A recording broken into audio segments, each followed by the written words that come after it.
Seoul's Hongdae district pulsed with life after midnight.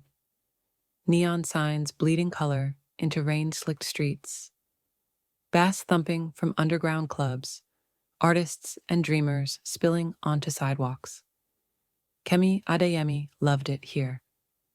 At 22, she'd been in Seoul for 3 months, her camera her constant companion, chasing stories for her photography portfolio. Tonight, she was documenting an underground art collective in the alleys behind the clubs. Her tiny Goshiwon room was expensive, her savings bleeding out, but the shots she was getting were worth it. She turned down an alley, following the sound of spray paint. That's when she heard the other sounds. Grunting, a body hitting concrete, a scream cut short. Through her viewfinder, she saw them, 3 men surrounding a fourth who was bleeding on his knees. Another man, the leader, stood watching, expensive suit, controlled stillness, dangerous power. Her camera clicked, the sound echoed like a gunshot, every head turned toward her. "Get her," the leader said quietly. Kemi ran. She was fast, but Seoul's alleys were a maze. A hand grabbed her arm, spinning her around violently. "Please," she gasped in broken Korean. "I didn't see anything. Let her go." The voice was calm, cold, absolute. The leader appeared, his footsteps unhurried. Up close, he was devastatingly handsome. Sharp features, dark eyes that absorbed light, maybe 30 years old. He looked at her like he was deciding if she was worth the bullet. "She's got photos, boss," her captor said. "I can see that." He stepped closer, scanning her. "Nigerian?" Kemi's breath caught. "How? Your bag." He nodded to her Ankara fabric patches. "Photographer?" "Freelance. I was just taking pictures of street art. I didn't mean to." "You witnessed an execution," he said flatly. "That man owed me money. He stole from me. Now you have evidence." His eyes locked on hers. "That's problematic." Kemi's heart hammered. "I'll delete everything. I swear." "You're terrified." He spoke to his men in Korean, and they released her immediately. He held out his hand. "Camera. It's all I have. I'm deleting 1 photo roll, not destroying it. If I wanted you dead, you'd already be dead. Camera. Now." With shaking hands, Kemi surrendered it. He navigated the display expertly, deleted the last shots, and returned it. "Now you have no evidence, and I have no reason to kill you." He pulled out a black business card with silver numbers. "Hongdae isn't safe at night. You see something you shouldn't again, call this number first. Before you run, it might save your life." Kemi took the card. "Who are you?" "Someone you should forget." He turned to leave. "Wait," she called out. "That man, is he dead?" He looked back. "No, but he'll wish he was for a while. I don't kill over money." His eyes held hers. "Your name?" "Kemi. Kemi Adeyemi. Miss Adeyemi." He said it carefully, like he was memorizing it. "Go home. Lock your door. Stay out of alleys you don't understand." Then he vanished into Seoul's shadows. Kemi stood shaking, heart racing. She should be terrified. She was terrified. But underneath was something else. The way he'd looked at her. The way he'd spared her. The way his voice wrapped around her name. She looked at the black card, silver numbers gleaming. She should throw it away. Instead, she slipped it into her bag. 3 weeks later, Kemi needed that number. Her camera equipment was stolen from a club, and the police were useless.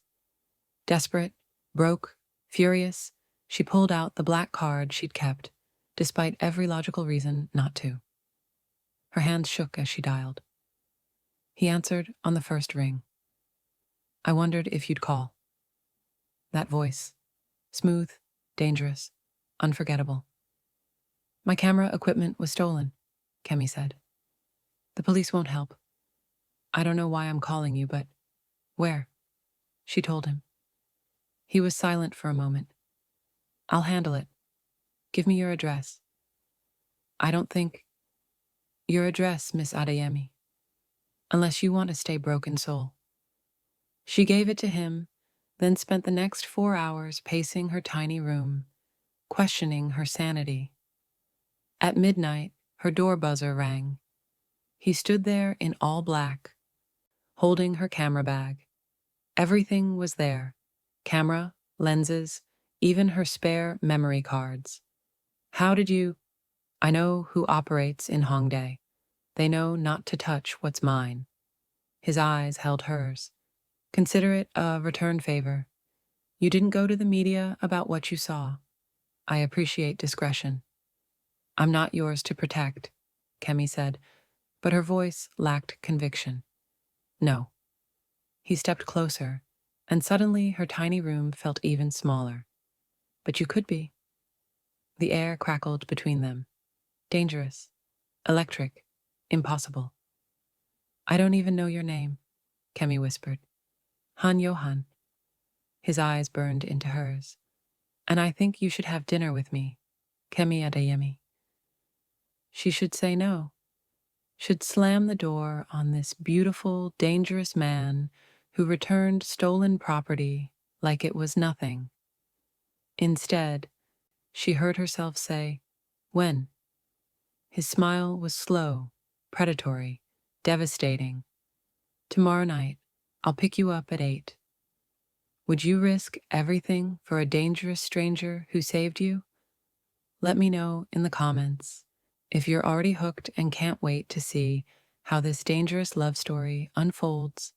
Hit that subscribe button and drop a comment telling me what you think will happen next. Trust me, this story is about to get even more intense. Now, let's continue. The restaurant was in Gangnam, tucked away on a quiet street. The kind of place with no sign, just a door that opened only if they knew you were coming. Kemi had agonized over what to wear, finally choosing a fitted black dress with Ankara print sleeves. Her compromise between Seoul's sleek aesthetic and her Nigerian roots. When Johan's driver picked her up in a black Mercedes, she knew she was in over her head. Johan waited at a private table, devastating in a charcoal suit. He stood when she entered, his eyes tracking her movement with predatory focus. You look beautiful, he said simply. You look dangerous, she replied, and his laugh was unexpected, genuine. I am dangerous, Kemi. That's not going to change. He pulled out her chair. But tonight, I'm just a man having dinner with a fascinating woman. The meal was exquisite, each course a work of art. But Kemi barely tasted it, too aware of Johan across from her, the way his attention never wavered, like she was the only person in the world. Tell me about Nigeria, he said. What made you leave? Dreams bigger than Lagos could hold. She sipped her wine. Photography was my ticket out. Seoul seemed far enough away from expectations. My family wanted me to be practical. Banking, engineering, art felt like rebellion. I understand rebellion. His voice went darker. My father wanted me to follow his path exactly. I did, but I made it my own. He's never forgiven me for that. What path? Johan's smile was sharp. The Serpent Syndicate. My father built it. I perfected it. We control gambling, protection, certain luxury trades in Seoul. Legitimate fronts, underground reality. You're telling me you're a criminal? I'm telling you I operate in gray spaces where law and power negotiate. His eyes held hers. Does that scare you? Yes, Kemi admitted, but I'm still here. Why? She set down her glass. Because 3 weeks ago, you could have killed me. Instead, you spared me, gave me your number, and returned my stolen equipment. You're dangerous, but you have a code. That fascinates me. Fascination is dangerous. So is boredom. She leaned forward. I didn't come to Seoul to play it safe, Yohan. Something blazed in his eyes. Heat, approval, hunger. Dance with me. There's no music. He pulled out his phone, and suddenly jazz filled the private room. He offered his hand, and when Kemi took it, electricity shot through her. They moved together in the small space, his hand on her waist, burning through fabric. Her hand on his shoulder, feeling the coiled strength beneath his suit. I haven't been able to stop thinking about you, Yohan murmured against her ear. 3 weeks, and you've haunted me. Those eyes, that fire, the way you didn't beg when you thought I might kill you. I was terrified, but not broken. That's rare in my world. His hand tightened on her waist. Come home with me tonight. Kemi, let me show you what fascination becomes. Every rational thought screamed at her to say no. This man was danger personified. One night with him could destroy everything. Her career, her safety, her life. But when she looked into his dark eyes and saw the same reckless desire she felt burning in her chest, rationality evaporated. Yes, she breathed. Yohan's penthouse overlooked the Han River, all glass and steel and breathtaking wealth. But Kemi barely noticed the view, too focused on the man closing the door behind them, his control visibly fraying. Last chance to change your mind, Yohan said, his voice rough. Once you're mine tonight, I won't be gentle. I won't be civilized.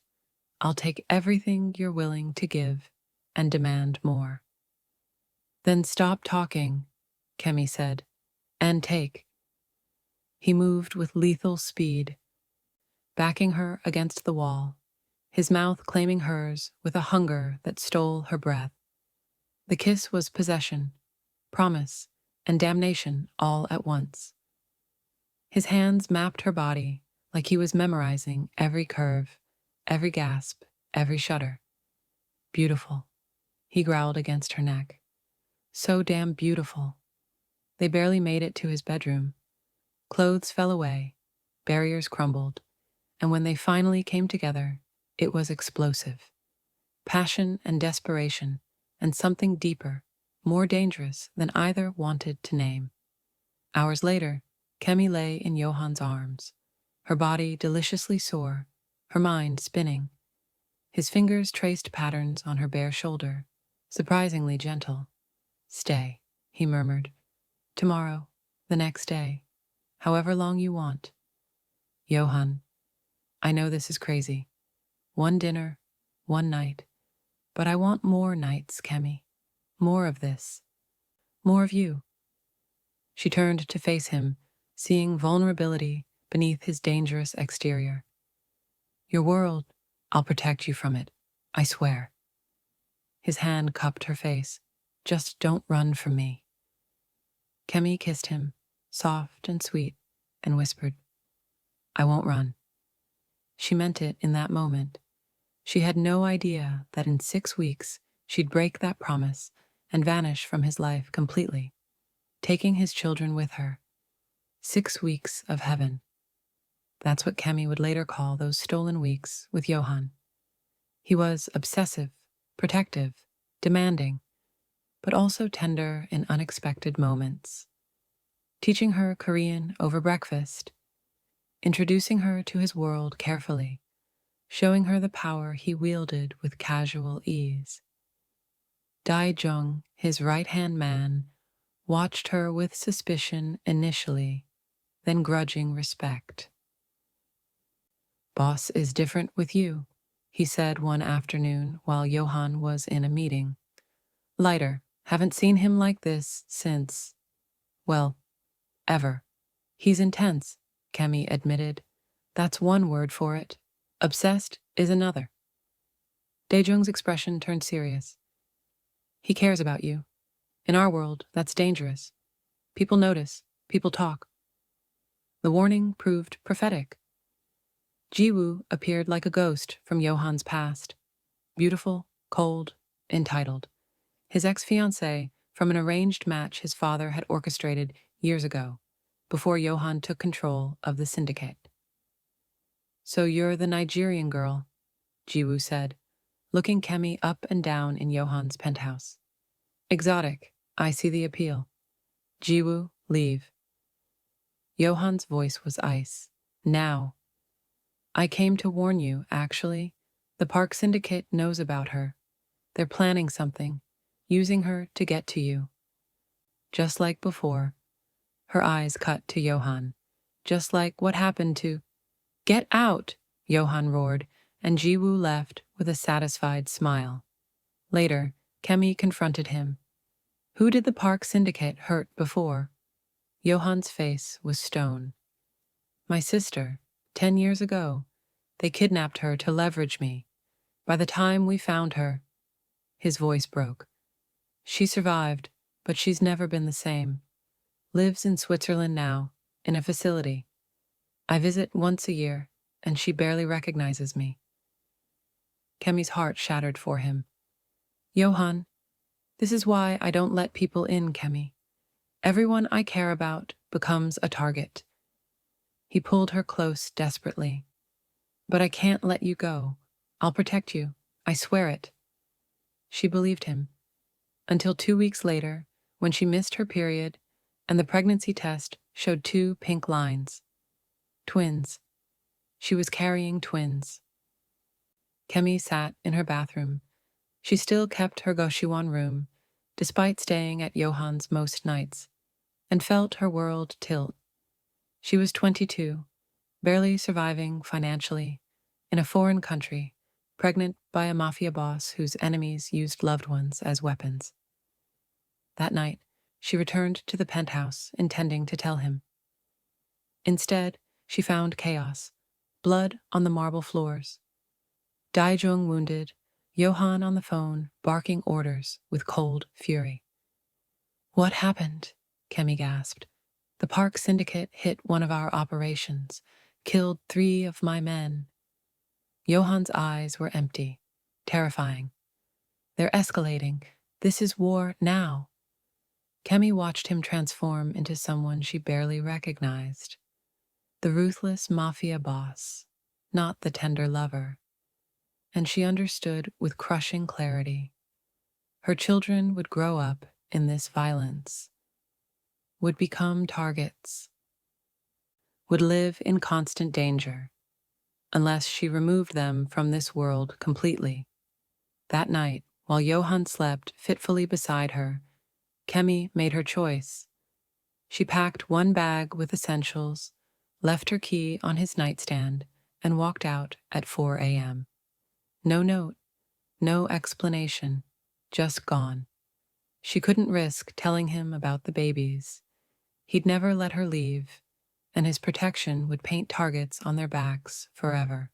3 days later, Kemi was back in Lagos, her heart shattered, but her resolve absolute. She'd protect these children, even if it meant destroying herself, even if it meant breaking the heart of the only man she'd ever loved. Part 2. Word count. Approximately 1,020 words. Target, 680, 1,050. Part 3. Word count. Approximately 680 words. Target, 550, 840. 4 years later. Kemi Adeyemi hadn't set foot in Seoul for 4 years. But desperation made cowards of everyone. She stood at Incheon Airport with 2 3-year-olds, Tayo and Temi, her hands gripping theirs tightly, scanning every face for threats. The twins were beautiful, dark-skinned with their mother's features, but their father's intense eyes. Eyes that would give them away instantly if Yohan ever saw them. "Mommy, are we in Korea?" Temi asked in her mix of English and Yoruba. "Yes, baby, but we're just visiting, for a little while." A lie. They were here because Lagos had become a death trap. 3 weeks ago, a man had approached Kemi at her photography studio. Expensive suit, cold smile, asking pointed questions about her time in Seoul and whether she'd kept any souvenirs. When she'd denied everything, he'd left with a threat. We know about the children, we know whose they are. Han Yohan has many enemies. Imagine what they'd pay for his heirs. Blackmail, ransom, leverage. Kemi had run, but running led nowhere safe. The men had contacts in Lagos, throughout West Africa. They were closing in. So she'd done the one thing she'd sworn never to do. She'd come back to Seoul, to the only man powerful enough to protect her children from his own enemies. The man whose heart she'd broken, the man who had no idea he was a father. "Mommy, that man is staring," Tayo said, and Kemi's blood froze. Across the arrivals hall, she saw him, not Yohan, but someone worse. Dae-young, Yohan's right-hand man, the one who'd watched her suspiciously 4 years ago, who probably hated her now for what she'd done to his boss. Their eyes met, and she watched shock, recognition, and fury flash across Dae-jung's face. He pulled out his phone. "Shit," Kemi breathed. She grabbed the twins' hands. "Come on, babies, fast." They ran, or tried to, in a crowded airport with toddlers. Kemi's heart hammered as she pushed through tourists and business travelers, heading for the taxi line, praying she could disappear into Seoul's sprawl before a black SUV screeched to a stop in front of her. Dae-young stepped out, his expression dark. "Going somewhere, Kemi?"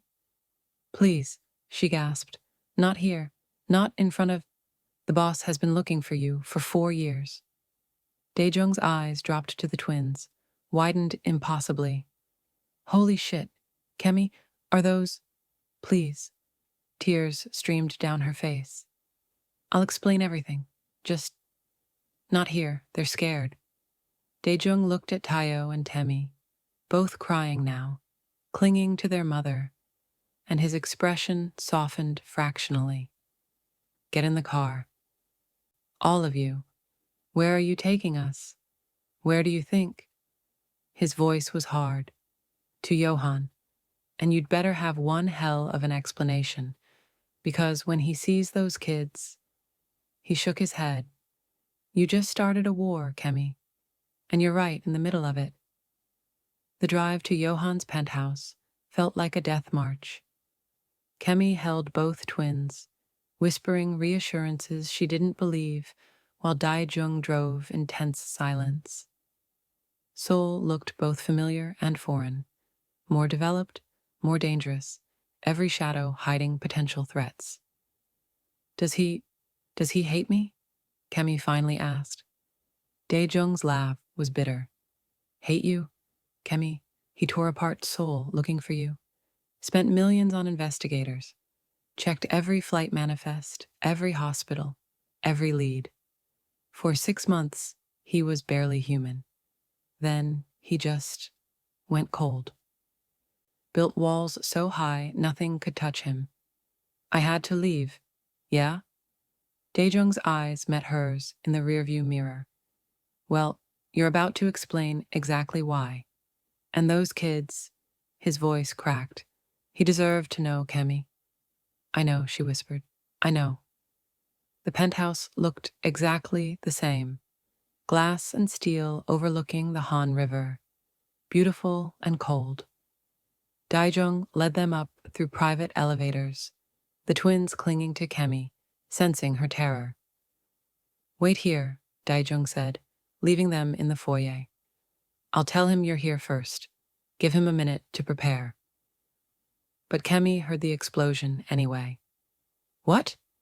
Yohan's roar echoed through the penthouse. "She's here. After 4 fucking years, she just shows up. Boss, there's more. She's got kids with her. Twins." Silence. Then, Kids, boss, they've got your eyes. More silence. Heavy, terrible silence. Then footsteps, fast and furious, and suddenly Yohan was there. 4 years had changed him. He was leaner, harder, his face carved from stone, his eyes cold and empty. He wore all black, his presence filling the space with barely controlled fury. Those eyes landed on Kemi, and she watched emotions war across his face. Rage, pain, disbelief. Then his gaze dropped to the twins. Tayo and Temi looked back at him with identical dark, intense eyes. Yohan's face went white. No. Yohan, Kemi started. No. He stumbled back like he'd been shot. No, you didn't. Tell me you didn't. His voice broke. Tell me those aren't my children. Kemi's tears fell freely. I'm sorry. I'm so sorry. How old are they? 3. They're 3. 3 years. His laugh was jagged, destroyed. You've had my children for 3 years. And you never told me. You ran. You disappeared. You let me think. He couldn't finish, his hands fisting at his sides. I had to protect them. From me? His roar made the twins cry. You thought you needed to protect my children from me? From your world, Kemi shouted back. From the violence, the enemies, the targets on their backs. I watched you go to war, Yohan.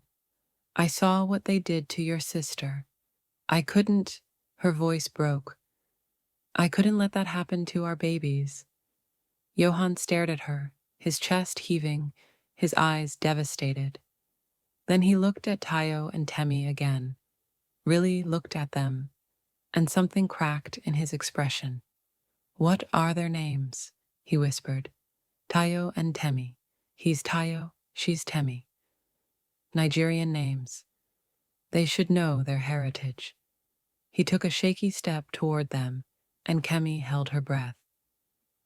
The twins had stopped crying, watching this stranger who had their eyes, with curious, cautious expressions. Why are you back? Yohan asked, never looking away from his children. After 4 years, why come back now? Because your enemies found us in Lagos. They know about the twins. They're coming for them, Yohan. And her voice broke. I need you. I need your protection. For them. I know I have no right to ask, but they're innocent in all this. Please. Yohan finally looked at her, and the pain in his eyes was unbearable. You took 4 years of their lives from me. 4 years I'll never get back. First steps. First words. Everything. I know. I'm sorry. Sorry doesn't give me back what you stole. He turned to Daijung. Get them a room. Full security. No one in or out without my permission. His eyes cut back to Kemi. Cold and sharp. You want my protection? You've got it. But understand this, Kemi. You're not leaving again. Ever. You and those children are mine now, and there will be consequences for what you did. We clear? Kemi nodded, relief and terror warring in her chest. Yes. Good. Yohan looked at his children one more time, something breaking and reforming in his expression.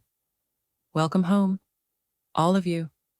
Then he walked away, leaving Kemi with the crushing weight of his pain and the knowledge that she'd just bound herself to the one man who had every right to destroy her. The guest room was luxurious. Too luxurious for the prison it felt like. Kemi got the twins settled, their little bodies exhausted from travel and trauma. They fell asleep quickly in the massive bed, curled together like they always did, seeking comfort in each other. She stood watching them, her heart aching. They looked so small in this cold, beautiful space, so vulnerable. They're beautiful. Kemi spun to find Yohan in the doorway, his expression unreadable. He'd changed into casual clothes, black t-shirt, dark jeans. but the tension radiating from him was anything but relaxed. "You shouldn't be here," Kemi whispered. "They're sleeping. They're my children. I'll see them whenever I want." But his voice lacked heat. He moved closer, staring at Tayo and Temi with hungry, desperate eyes. "Tell me about them. Everything." So Kemi did. She told him about the pregnancy, discovering it alone, terrified. About their birth in Lagos, complications that nearly killed her. About Tayo's serious nature, how he protected his sister fiercely. About Temi's bright laugh and endless questions. About their first words, first steps, all the moments Yohan had missed. Tayo said "Mama" first. Temi said "More. She's always hungry." Kemi's voice cracked. "They ask about their father sometimes. I told them he was far away, that he loved them but couldn't be with us. You lied to them too." Johan's jaw clenched, added it to the list. What was I supposed to say? That their father is a mafia boss whose enemies would use them as leverage? That I ran to save their lives? "You were supposed to trust me." His voice rose, then dropped when Temi stirred. "You were supposed to tell me the truth and let me protect all of you. Instead, you decided I wasn't worthy of knowing I had children." "It wasn't about worth." "Then what, Kemi?" "Because from where I'm standing, you thought so little of me that you'd rather raise them alone in poverty than let me be their father." The accusation hit like a physical blow. "I raised them alone because I loved them. Because I loved you. Because I couldn't bear the thought of them growing up dodging bullets and living in fear. You think I would have let anything happen to them?" Johan moved closer, his presence overwhelming. "You think I'm not capable of protecting my own family?" "I think your sister lived in a facility for 10 years because your enemies got to her." Kemi's voice broke. "I think 3 of your men died the night I left. I think your world is violence and danger, and I wanted something different for our children." "Our children." Johan said the words like he was testing them. "Say it again." "What?" "Say our children. I need to hear it. Need to know they're real and mine." Kemi's eyes filled with tears. "They're ours, Johan. Our son, our daughter, your blood, your legacy."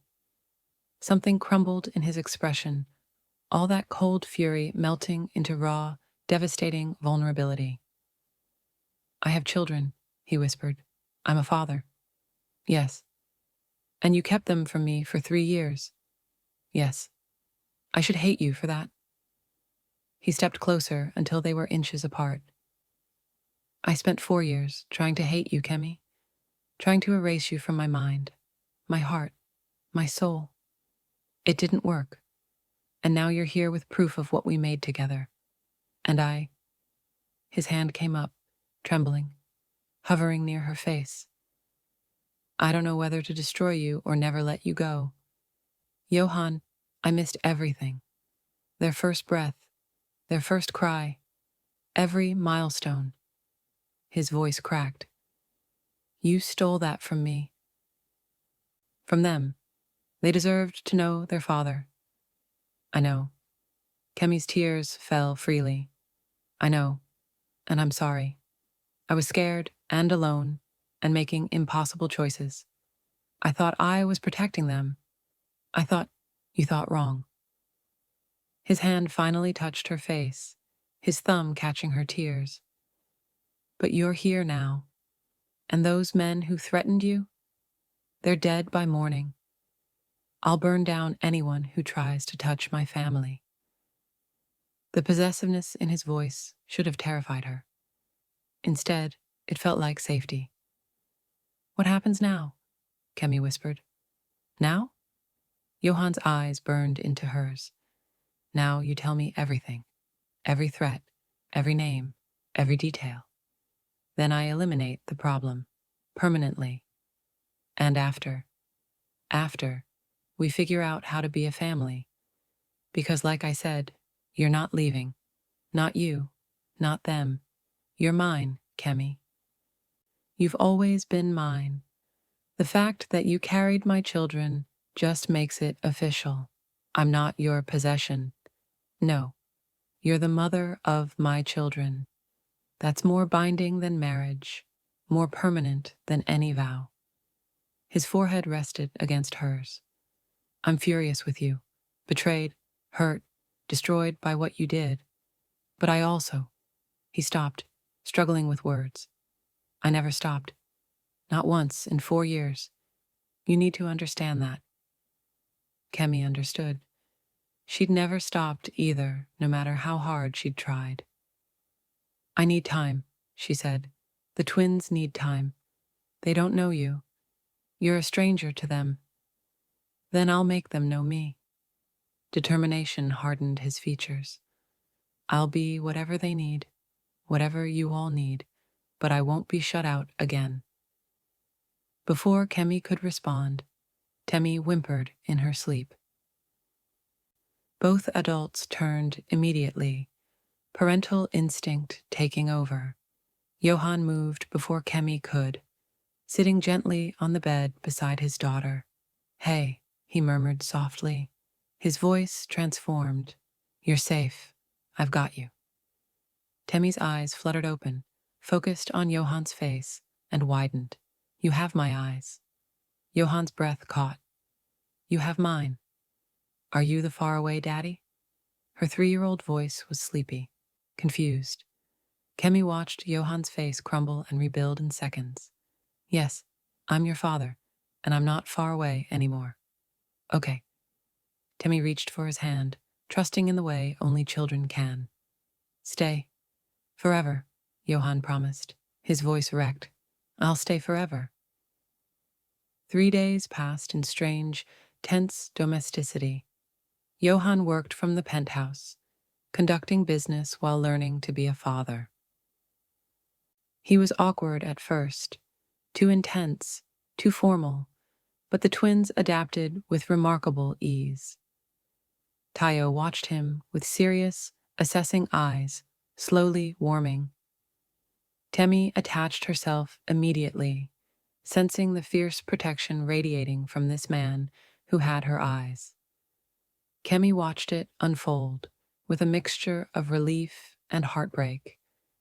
This was what she'd denied them all. This connection, this family. You're thinking too loud, Yohan said one evening after the twins were asleep. They sat on his balcony, Seoul glittering below, the tension between them thick enough to cut. I was thinking about what we lost, what I cost us. Don't. His voice was hard.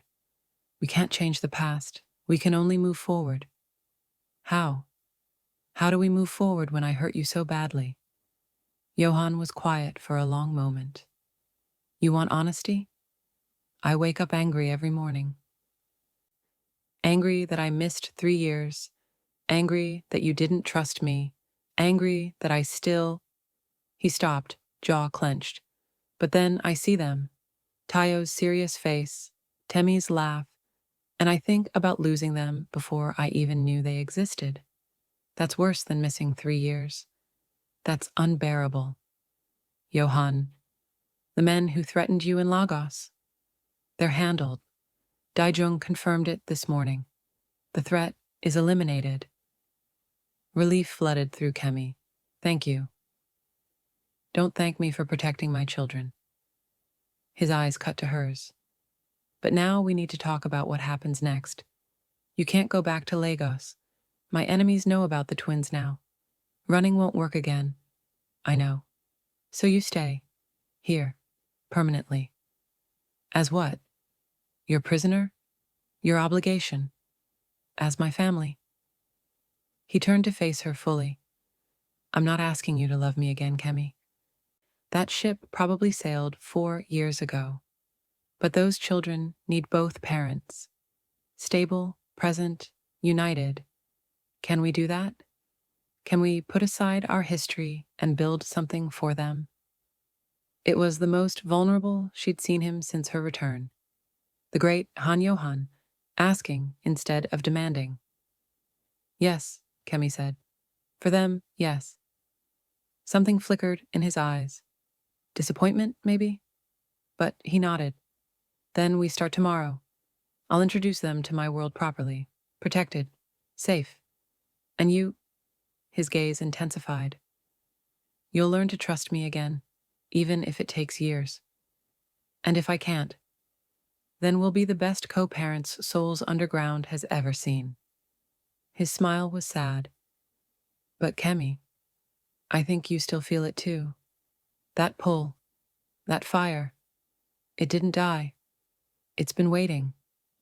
Before she could deny it, Daejung appeared at the balcony door. His face grave. Boss, we have a problem. Jiwoo knows about the twins, and she's making moves. Yohan's entire demeanor shifted, the tender father disappearing, the ruthless Mafia boss emerging. What kind of moves? She contacted Chairman Han. Your father knows about his grandchildren, and he wants them. The words hung in the air like a death sentence. Yohan stood slowly, controlled fury radiating from every line of his body. Over my dead body. He's calling a family meeting. Tomorrow. Mandatory attendance. Daejung's eyes cut to Kemi. All of you. Kemi's blood ran cold. Chairman Han, the man who'd orchestrated arranged marriages and power plays, who'd let his daughter be destroyed by enemies. And now he knew about Tayo and Temi.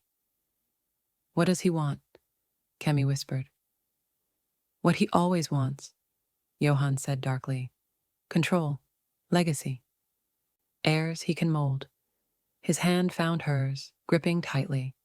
But he's not touching them. Not you. I don't care if he's my father. Some lines can't be crossed. You'd go against your own father? Yohan's eyes were hard as diamonds. For them? For you? I'd go against God himself. And looking at him, the dangerous, devoted father and the man she'd never stopped loving, Kemi believed him. The war was just beginning. But this time, they'd face it together. Chairman Han's estate was a fortress disguised as traditional elegance. Sprawling Hanok architecture, hiding surveillance systems, and armed security at every corner. Kemi dressed the twins in their best clothes, her hands shaking. Tayo wore a tiny suit Yohan had bought him. Temi had a beautiful dress that made her look like a princess. Both were nervous, picking up on their mother's fear. Mommy, why are we going to see the scary grandfather? Temi asked. Kemi's heart clenched. He's not scary, baby. He's just important, and he wants to meet you. I don't like it, Tayo said with his serious face. He makes you scared. Before Kemi could respond, Yohan appeared, devastating in a black suit, his presence commanding. But when he looked at his children, something softened. Hey. He knelt to their level. I know this is scary, but I'll be right there with you. No one, and I mean no one, will hurt you. Okay? Promise, Temi asked. Promise. He looked at Tayo. Will you help me protect your sister and mom? Tayo's little chest puffed up. Yes, good man. Yohan stood, his hand finding Kemi's.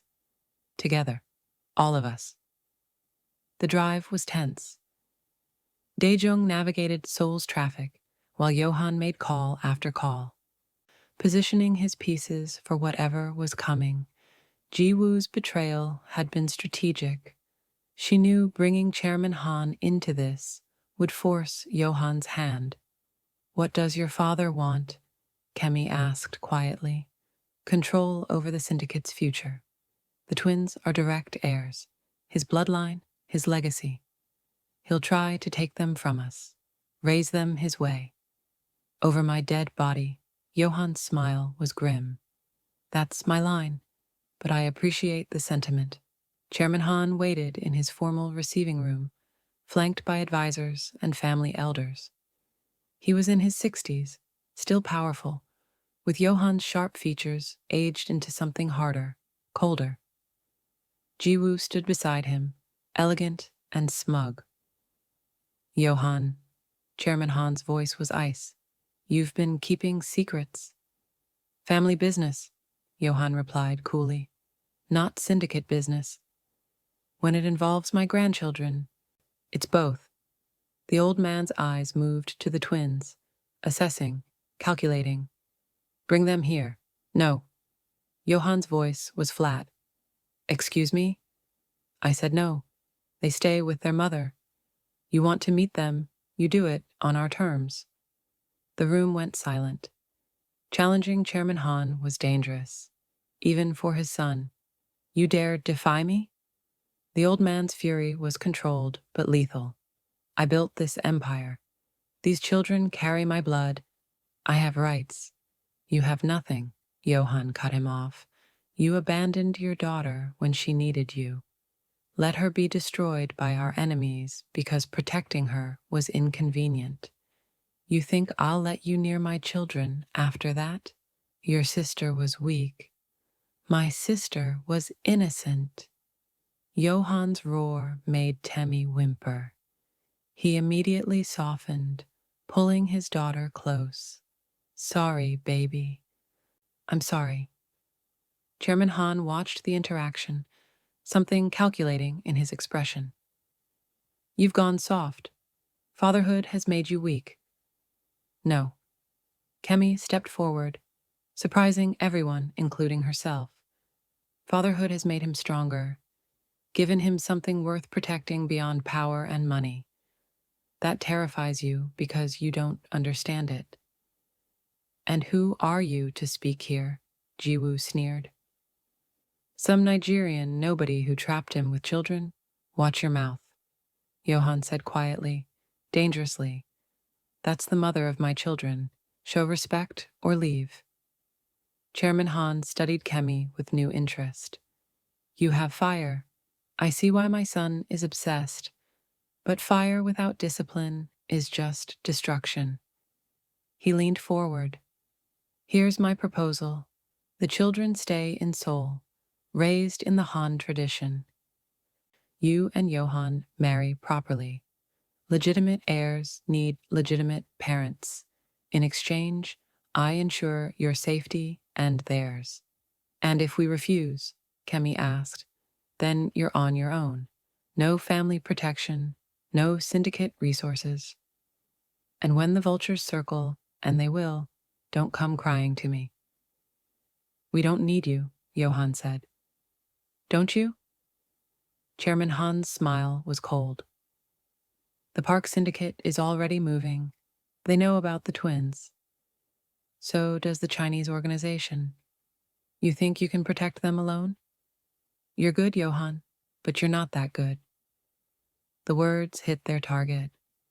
Kemi saw doubt flicker across Johan's face, the terrible calculation of a father realizing the odds. I have terms, Johan said finally. I'm listening. The twins stay with us. No separate raising, no traditional boarding schools, no taking them away. Kemi and I make all decisions about their upbringing. You get to be their grandfather, supervised visits, family dinners, nothing more. Unacceptable. I need to ensure they're raised properly. Those are the terms. Take them or we walk out right now and handle this ourselves. Father and son stared at each other, wills clashing. Finally, Chairman Han nodded slightly. Very well, but you marry her, properly. A Han family wedding within the month. Legitimize those children. Kemi's stomach dropped. Wait. Deal, Johan said. Johan, we can, and we will. He looked at her, his eyes intense. It's the only way to keep them safe. Full family protection, syndicate resources. We do this for them. How romantic, Jiwoo said bitterly. A shotgun wedding 4 years too late. Jiwoo, leave, Chairman Han ordered. You've served your purpose. As Jiwoo left, fury radiating from her, Daijung whispered to Yohan. His expression darkened. What? Kemi asked. We need to leave, now. Yohan scooped up Tayo while Kemi grabbed Temi. Father, we'll discuss details later. What's happening? The park syndicate just hit one of our safe houses. They're sending a message. Johan's jaw clenched. About the twins. They rushed to the cars, security surrounding them. But as they approached the vehicles, gunfire erupted. Yohan threw himself over the twins, Kemi covering them from the other side. Daijung and the security team returned fire, the estate exploding into chaos. Go, Yohan shouted, pushing Kemi and the children toward an armored car. Get them out of here. Not without you. I'll be right behind you. Go. Kemi was shoved into the car with the twins, both crying now, terrified. Through the window, she watched Yohan and Daejung fight back attackers with brutal efficiency. This was the man she'd run from 4 years ago, the dangerous Mafia boss who killed without hesitation. But he was also the father, protecting his children with everything he had. The car screeched away, and Kemi held the twins, promising them everything would be okay. She just prayed it wasn't another lie. The safe house was underground, literally. A bunker beneath one of Johan's legitimate businesses, equipped with everything needed to survive a siege. Kemi paced while the twins slept fitfully, their tear-stained faces breaking her heart. It had been 6 hours since the attack. 6 hours since she'd seen Yohan. He's fine, Daijung assured her, appearing with food. Boss is handling the situation. The park syndicate made a mistake attacking on Han territory. Chairman Han is furious. Family politics aside, you don't violate the estate. How many people died today? 3 of theirs. 1 of ours. Could have been worse. Daijung studied her. You held up well. Got the kids to safety without hesitation. Instinct. They're my whole world. His too now. Daijung sat down heavily. I've known Yohan 15 years. Never seen him like this. Terrified, desperate, human. The twins changed him. He said you've been with him since the beginning. Since his sister's kidnapping. I was there when we found her. Saw what it did to him. He swore he'd never care about anyone again. Built walls so high, I thought nothing could breach them. Daejung's smile was sad. Then you happened. He was obsessed from that first night in the alley. Talked about you constantly, planned your future together. When you disappeared, he shook his head. I thought we'd lost him. Guilt crushed Kemi's chest. I was trying to protect them. I know, and I can't say you were wrong. This world, it's brutal. But you're here now, and those kids need both parents united, not torn apart by the past. Before Kemi could respond, the bunker door opened and Yohan appeared, bloodied, exhausted, but alive. His eyes immediately found the twins, checking they were safe before landing on Kemi. You're okay, she breathed. I'm fine. The park syndicate isn't. He moved to the sleeping children, his hand gentle on Tayo's head. They're really asleep, not hurt, just scared. Yohan, what happened? I sent a message. Burned down their operations in 3 districts, made it clear that touching my family means war. His eyes were hard when they met hers. No one threatens my children, Not the Parks, not the Chinese, not anyone. Your father actually backed me up. Turns out attacking a Han family wedding negotiation is unforgivable in our world. He's mobilizing full syndicate resources. Yohan's jaw tightened. But the price is the marriage. Next week. No delays. Kemi's heart raced. Yohan, we can't just... We can, and we will. It's the only way to legitimize them, protect them under family law. In our world, a mafia wife and children have sacred status, untouchable. I won't be a pawn. You'll be my wife. His voice cracked. Not a pawn, not a convenience. My wife, mother of my children, the woman I... He stopped, fists clenching. The woman you what? The woman I never stopped loving. The confession exploded from him. 4 years, Kemi. 4 years of trying to hate you, forget you, move on. It didn't work. And now you're here with our children, asking me to marry you for protection. And I... His voice dropped to something raw. I want it to be real. Not an arrangement. Real. Tears streamed down Kemi's face. I never stopped either.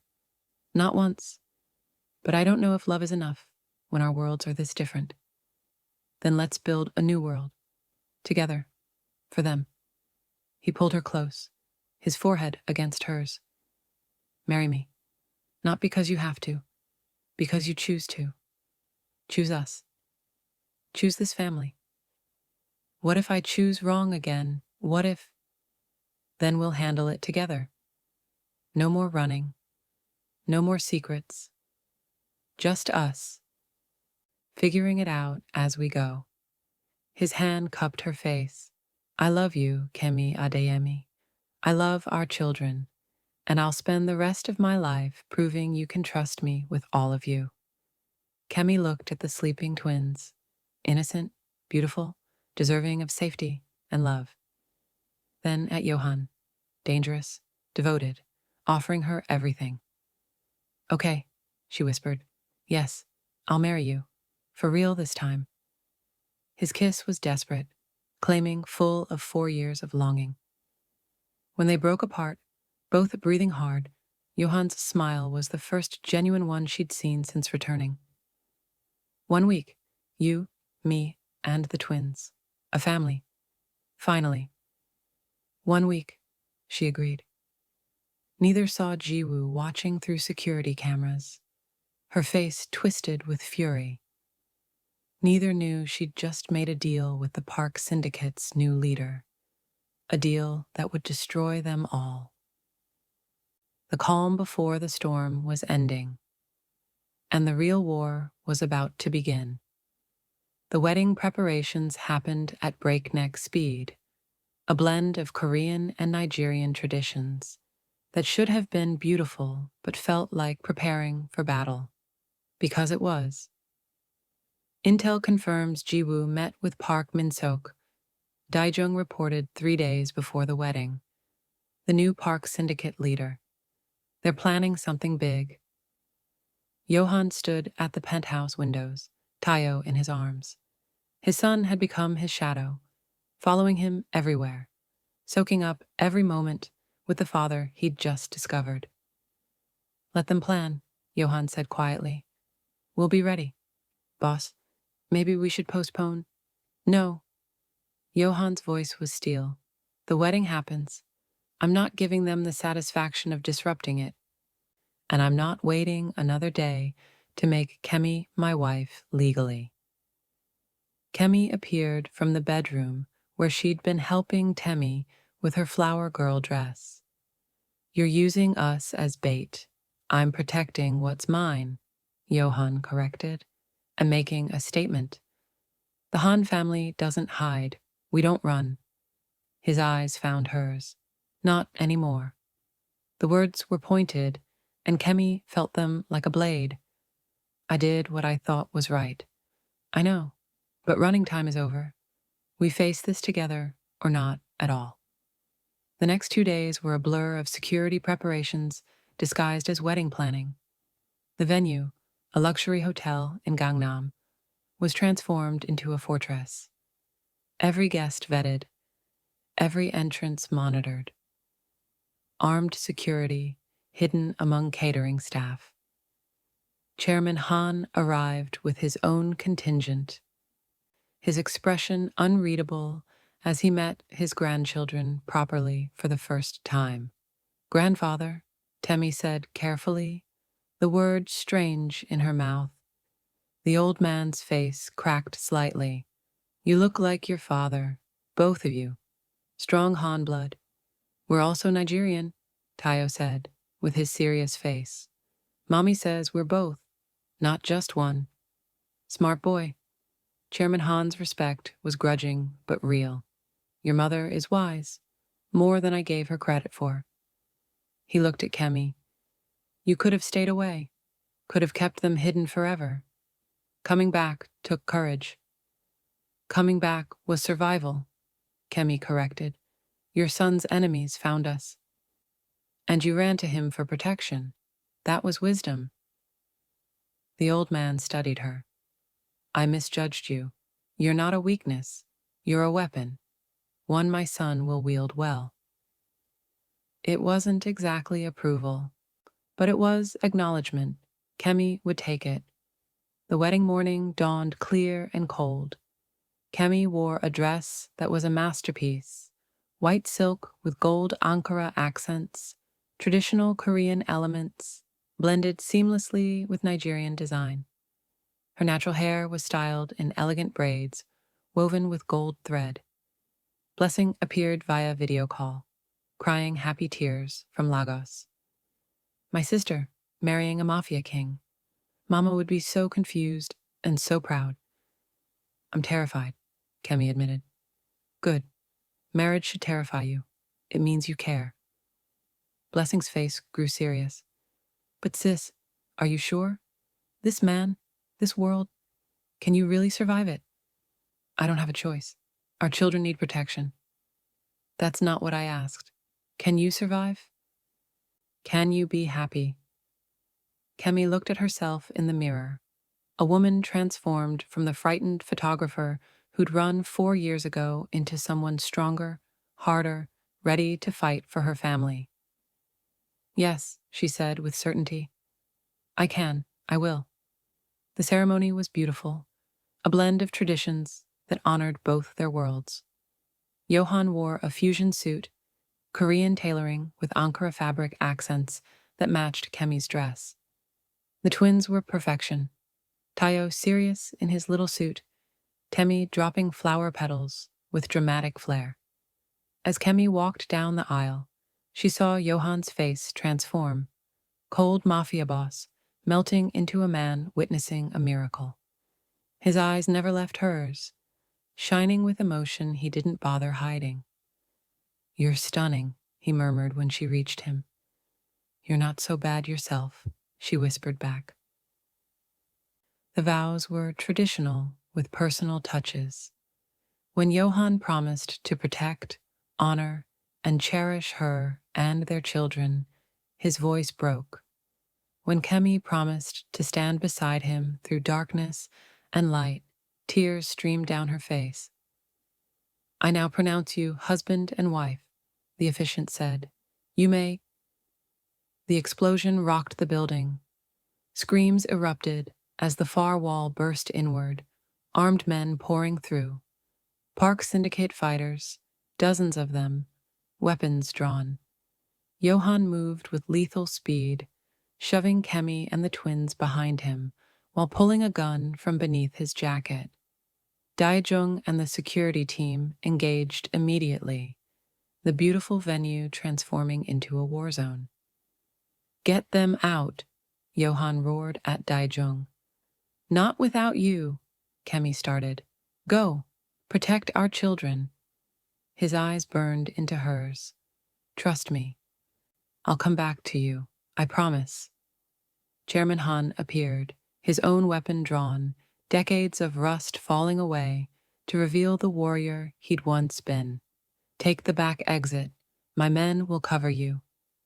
Daijung grabbed Kemi, who clutched both twins, both crying now, terrified. As they ran toward the emergency exit, Kemi looked back to see Yohan and his father fighting side by side, a wall of lethal precision protecting their escape. Then she saw her, Jiwoo, appearing from the chaos, gun raised, aimed directly at Yohan's back. "No!" Kemi screamed. Everything happened in slow motion. Jiwoo fired. Yohan turned. The bullet meant for him hit Chairman Han instead, the old man stumbling, blood blooming across his chest. Yohan's roar was inhuman. He moved on Jiwoo with pure fury, disarming her with brutal efficiency. But more park fighters swarmed, and Kemi lost sight of him in the chaos. "We have to go." Daijung pulled her through the exit into a waiting armored car. "Boss's orders, get you and the twins to safety. But Yohan, we'll handle it. He always does." The car screeched away from the hotel, and Kemi held her sobbing children, her wedding dress stained with debris and fear, her heart back in that building with the man she'd just married. "Mommy, is Daddy coming?" Kemi cried. "Yes, baby. He promised. He'll come back to us." She had to believe it, because the alternative was unbearable. Hours later, in the underground bunker again, Kemi paced like a caged animal. The twins finally slept, exhausted from terror. No word from Yohan, no updates, just silence and waiting. When the bunker door finally opened, Kemi spun, ready for enemies, praying for allies. Yohan stood there, covered in blood, swaying on his feet, but alive. Behind him, medical staff wheeled in Chairman Han on a stretcher, unconscious but breathing. "Yohan!" Kemi ran to him, catching him as he stumbled. "You're hurt. Not my blood. Mostly." His smile was exhausted. "It's over. Park Syndicate is finished. Jiwoo is in custody. Our children are safe. Your father will live. The old man is tougher than he looks." Yohan cupped her face with blood-stained hands. "I made a promise. I came back to you, to our family. You could have died. But I didn't, because I had everything to live for." He kissed her softly, carefully, like she was precious. "We're married, Kemi. For real. Till death do us part, and death doesn't get to have me yet." Kemi kissed him back, tasting blood and tears and relief. "Don't ever scare me like that again. No promises. This is my world, our world now. But I promise I'll always fight to come back to you." He looked toward where the twins slept. "To all of you." Daijung appeared, grinning despite the carnage. "Boss, the syndicate is calling. They want confirmation of succession." "Succession?" Kemi asked. Yohan's smile was tired but satisfied. "With Chairman Han wounded, the syndicate needs new leadership. They're offering it to me. Full control, my terms." "And what are your terms?" "That my family is sacred, untouchable. That we operate with honor, not just fear.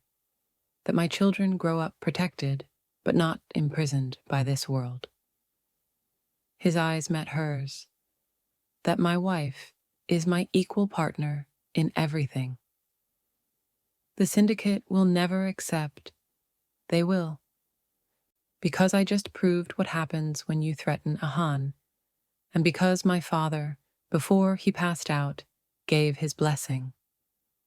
Yohan's voice grew fierce. "This is our empire now, Kemi. Our rules. Our family. What do you say? Ready to be a Mafia queen?" Kemi looked at the bunker, a prison that was also a fortress. At her sleeping children, innocent but learning to be strong. At her new husband, dangerous but devoted. At the life that terrified and empowered her in equal measure. "Yes," she said, "I'm ready." And sealed both their destinies. 3 months later, Seoul's skyline glittered beyond the floor-to-ceiling windows of the penthouse. The city that had witnessed their destruction and rebirth now spread before them like a kingdom.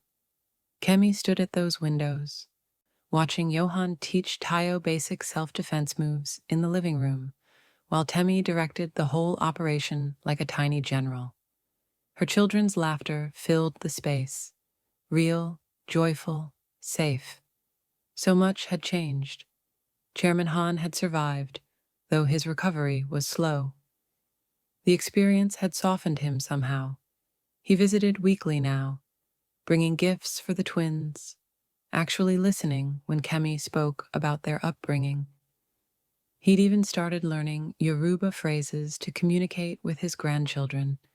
His pronunciation terrible, but his effort genuine. "The old man is trying," Daijung had said last week. "Never thought I'd see the day." The park syndicate had been dismantled, its leadership imprisoned or eliminated.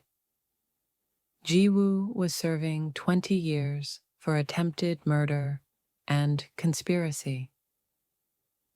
The other syndicates had fallen in line once they understood the new order. The Han family was united, powerful, and absolutely ruthless when protecting their own. But the biggest change was the family itself.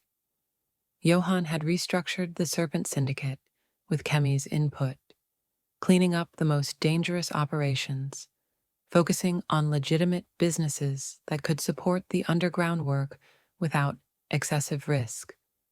She'd become his strategic advisor, her outsider perspective and creativity bringing fresh solutions to old problems. "You're thinking too loud again," Johan said, appearing behind her, his arms wrapping around her waist. The twins were now occupied with cartoons, giving their parents a rare moment of peace. "I'm thinking about how impossible this all seemed 4 months ago," Kemi said, leaning into his embrace. "I came back expecting judgment and anger. Instead, I got this: a family, a partnership, a future." His lips brushed her neck. "Everything I wanted 4 years ago, but thought I'd lost forever. Do you still resent me for those lost years?" Johan was quiet for a moment, honest in a way he'd learned to be with her. "Sometimes, when Tayo does something, and I realize I missed him learning it. When Temi says something that shows how much you taught her before I knew she existed." He turned her to face him. "But then I remember that you were protecting them, that you made an impossible choice out of love, and I can't hate you for loving our children enough to sacrifice everything. Even us? Especially us, because you knew I'd never let you go willingly." His smile was sad. "You were right about one thing. My world is dangerous. But you were wrong about another. I can protect what's mine, and I always will." "Daddy, Mommy, come play." Temi's voice rang out, imperious and impossible to ignore. They joined their children on the floor, building elaborate block towers that Tayo would methodically construct while Temi dramatically destroyed. It was chaotic and perfect, and everything Kemi had dreamed of during those lonely years in Lagos. "Mommy, tell us the story again," Tayo said, his serious face intent. "About how you and Daddy met." Kemi and Johan exchanged glances. They'd created a sanitized version for the twins, leaving out the violence, keeping the romance. "Well," Kemi began, "Mommy was taking pictures in Seoul, and she got lost in a scary alley. Then Daddy found her and helped her. Like a superhero," Temi added enthusiastically. "Like a superhero," Johan agreed with a soft smile. "And Mommy was so brave and beautiful that I knew I had to see her again." And then you fell in love, Temi sighed dramatically.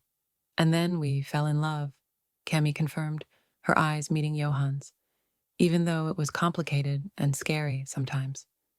But you stayed together forever and ever? Tayo asked, seeking reassurance. Forever and ever, Johan promised, his hand finding Kemi's. Because family is forever, no matter what. That evening, after the twins were asleep, Kemi found Johan in his office, reviewing security reports. She leaned against the doorway, watching him work. This dangerous, devoted man who was somehow hers. I have something to tell you, she said. He looked up immediately, reading her expression. Good or bad? Good, I think. She moved closer. Nervous, suddenly. I went to the doctor today, just a checkup, and, she took a breath. We're having another baby. Johan's face went through a series of emotions, shock, joy, fear, wonder, before landing on fierce determination. He stood crossing to her in 2 strides, his hands gentle on her still flat stomach. Another baby, he whispered. Ours. I know it's fast, and we're still figuring things out. It's perfect. He kissed her softly. This time I get to be there from the beginning. Every appointment, every milestone, every moment. This time I don't miss anything. Tears filled Kemi's eyes. You're happy. Happy doesn't begin to cover it. He pulled her close, his voice rough with emotion. You gave me back my life, Kemi, my heart, my future. Every day with you and the twins is a gift I thought I'd never have. And now, his hand stayed protective on her stomach. Another piece of our family, another miracle. What if something goes wrong? What if enemies won't, because I'll burn down anyone who tries. His eyes were fierce. This baby, the twins, you're my whole world, and I protect my world with everything I am. Later, they lay tangled together in bed, Seoul's lights painting patterns across their skin, talking about the future in whispers. I want to expand my photography business, Kemi said. Legitimate work, documenting Seoul's art scene. Maybe teach workshops for young Nigerian women studying here. I'll fund it. Whatever you need. I want to do it myself. Prove I'm more than just a Mafia wife. You've never been just anything, Kemi. You're a force of nature who happens to be married to me. He kissed her temple. Build your empire. I'll protect it while you do. Our children will grow up between 2 worlds. Good. They should know both. Your strength and culture, my power and connections. They'll be unstoppable. Tayo wants to learn piano, like you. Johan's smile was soft. I'll teach him, and Temi wants to learn photography, like you. We're really doing this, building a life, a family, a legacy. We really are. His hand found hers, their wedding rings catching the light. 4 years ago, you disappeared, and I thought I'd lost everything. Now I have more than I ever imagined possible. You gave me that, Kemi. You and our children. You're my redemption. You're mine too, she whispered. My safety, my home, my future. They fell asleep wrapped around each other, husband and wife, partners in every sense, ready to face whatever came next. 6 months later, the christening was a blend of cultures, Korean traditions mixed with Nigerian naming ceremonies, the new baby girl wrapped in Ankara fabric, blessed by both Buddhist monks and Christian prayers. Chairman Han held his newest grandchild with surprising gentleness. His recovery nearly complete, his relationship with Johan transformed by near death and grandfatherhood. What's her name? He asked. Ara, Kemi said. It means beautiful in Igbo, and her Korean name is Jiyeon. Han, Yohan said, his arm around Kemi. Our daughter. Our future. The twins crowded around, desperate to see their baby sister. Tayo was protective immediately, Temi already planning how they'd play together when the baby got bigger. Daejung approached with champagne, grinning. Boss, Mrs. Boss, a toast. To the family that survived impossible odds. To love that conquered danger. To the future, they raised their glasses. Kemi and Yohan, Chairman Han holding baby Ara, the twins with juice cups, surrounded by family and allies in a penthouse that had witnessed tears and triumphs. To family, Yohan said, his eyes on Kemi. Forever. Forever, she agreed, and meant it with every fiber of her being. Because Kemi Adeyemi Han had learned something essential. Running from love didn't protect you. It just made you lonely. Standing and fighting for it, even when terrified, even when the odds seemed impossible, was the only way to truly live. She'd vanished once, taking Yohan's children with her. But she'd come back and brought him a family, a future, a reason to be more than just dangerous. And together, they'd built an empire, not just of power and money, but of love, fierce enough to survive anything. Seoul's skyline glittered beyond the windows. The Serpent Syndicate thrived under new leadership. And the Han family, Korean father, Nigerian mother, 3 beautiful children caught between worlds, wrote their own rules and lived by one truth. Family was everything, and theirs was unbreakable. The end. Thank you for watching this story to the end. If you enjoyed Kemi and Yohan's dangerous love story, you'll love Book 2 even more, where they face Yohan's father's ultimate test, international enemies, and fight to secure their family's legacy forever. So don't forget to subscribe and turn on notifications so you never miss a story. See you in the next one.